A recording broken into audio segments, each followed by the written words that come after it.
All right, welcome to this explainer. Today, we are diving right into the ultimate rulebook for surviving extreme industrial corrosion. We're talking about ASTM A789, a specification that dictates how some of the toughest, most resilient metal tubing on the planet is actually made. Think about this for a second. How exactly do you transport highly corrosive chemicals or deal with nasty, aggressive seawater without completely destroying your expensive equipment? I mean, in massive industrial setups, things like chloride stress and pitting will literally obliterate standard carbon steel. Even regular stainless steel doesn't stand a chance. Engineers can't just cross their fingers and hope for the best here. They need a highly specialized, mathematically proven solution. So here's the roadmap for today. We'll start by defining exactly what ASTM A789 is. Look at where it's used out in the wild, check out the standard specs, look into the testing and heat treatment, and then wrap up with the classic showdown, A789 versus A790. Section 1, defining ASTM A789. What is it? Let's establish exactly what we're looking at here. Okay, let's dive in. This official document, ASTM A789, and its metric twin, A789M, outlines the absolutely rigorous requirements for seamless and welded ferritic and austenitic stainless steel tubing. Basically, it's the holy grail rulebook for manufacturers. It guarantees the tubing they produce is going to survive general service in some of the most unforgiving environments on Earth without failing. To put it simply, it's a duplex stainless steel tubing standard. Sure, it's engineered for general corrosion resistance, but the real star of the show? That's its intense focus on resisting chloride stress corrosion cracking. Look, if your facility deals with chlorides that cause stress-related cracking, which, let's face it, is an absolute nightmare for maintenance and safety, this is exactly the standard you need to be turning to. Now, what's truly fascinating is why we call it duplex in the first place. It acts like a hybrid, kind of like a metallic best of both worlds. It's roughly 50% ferrite and 50% austenite. By perfectly balancing these two phases, the tube inherits incredible high strength and resistance to stress cracking from the ferrite, while getting the general corrosion resistance and workability from the austenite side. It's a brilliantly engineered combo. And this right here really brings those abstract specs into reality. These are perfectly engineered duplex tubes undergoing strict quality checks right on the factory floor. They can be made seamlessly or welded together. But here's a fun fact. The standard strictly dictates that absolutely no filler metal can be added during the welding process. It has to be pure. Moving on to Section 2. Where is it used? Let's look at the real-world industrial applications of this stuff.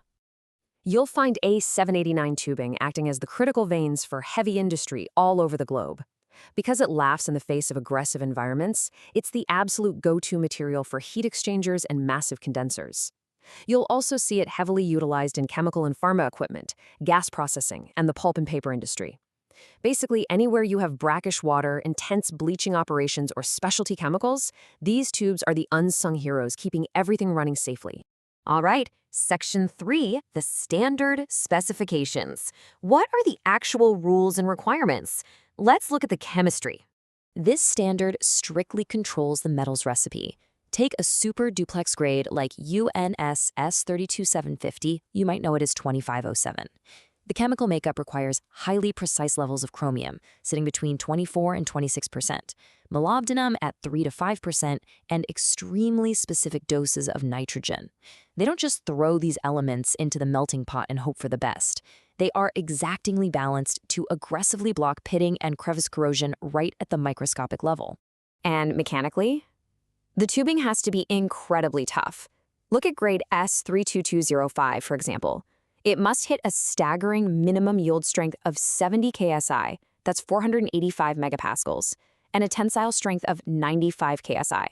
To put that into perspective, these are exceptionally high-strength materials purpose-built to take on immense structural and internal pressures without warping or deforming. But wait, there's a catch. The standard issues are really crucial warning here. As tough as this duplex tubing is, it is highly susceptible to embrittlement if you use it for prolonged periods at elevated temperatures. You literally cannot just install this in a high-heat environment, walk away, and forget about it. If it gets too hot for too long, that perfectly balanced 50-50 hybrid microstructure degrades, and the metal becomes dangerously brittle. Temperature control is everything. Section 4. Testing and heat treatment. Because getting the chemistry right is really only half the battle. The manufacturing process is actually heavily regulated. To guarantee that 50/50 duplex microstructure forms perfectly, the standard mandates a very strict heat treatment process. After the tubing is hot formed, it gets heated in a continuous or batch-type furnace. But here's the real kicker, the final step. The tubes have to undergo individual water quenching or some other method of rapid cooling. This sudden massive drop in temperature permanently locks in that vital duplex microstructure and all its protective properties. And they don't just box them up and ship them after that. They go through a brutal battery of mandatory tests. We're talking hardness checks, intergranular corrosion testing, positive material identification, the whole shebang. But what's absolutely make or break for this tubing are the flaring and flanging tests. Since these are mostly used in heat exchangers, they have to be physically flared and flanged to fit securely into tube sheets. If the metal cracks even a little bit during these tests, boom, it completely fails the standard. Finally, Section 5. ASTM A789 versus A790. Let's clear up a major point of confusion in the industry. People mix these two up all the time, but they serve completely different purposes. The big takeaway here comes down to dimensional standards. A789, the one we've been deep diving into, is strictly for tubing. It generally features smaller diameters and is measured by exact outer diameter and actual wall thickness. It's precision engineered for delicate things like heat exchangers. A790, on the other hand, is for pipe. Think larger diameters used for heavy structural fluid transport, and it's measured using nominal pipe size and schedule. Because A789 is used in super highly efficient, delicate heat transfer setups, it demands much stricter manufacturing tolerances. Notice how A789 holds a tight wall thickness tolerance of plus or minus 10%. A790 pipe allows for a much looser negative 12.5%. And remember those flaring and flanging tests we just talked about? Absolutely mandatory for A789 to guarantee perfect connections. For A790 piping, not mandatory at all. Understanding these nuanced standards is really the key to efficient, safe industrial design. You definitely don't want to use pipe when you need precision tubing, and you absolutely don't want to use standard steel where chloride stress is just waiting to cause a catastrophic failure. So, with its incredibly strict mechanical tolerances and that fascinating 50/50 duplex hybrid structure, it leaves us with one final thought. How could the ASTM A789 Duplex powerhouse transform the safety and efficiency of your next high-stress project? Thanks for joining me for this explainer, and keep learning out there.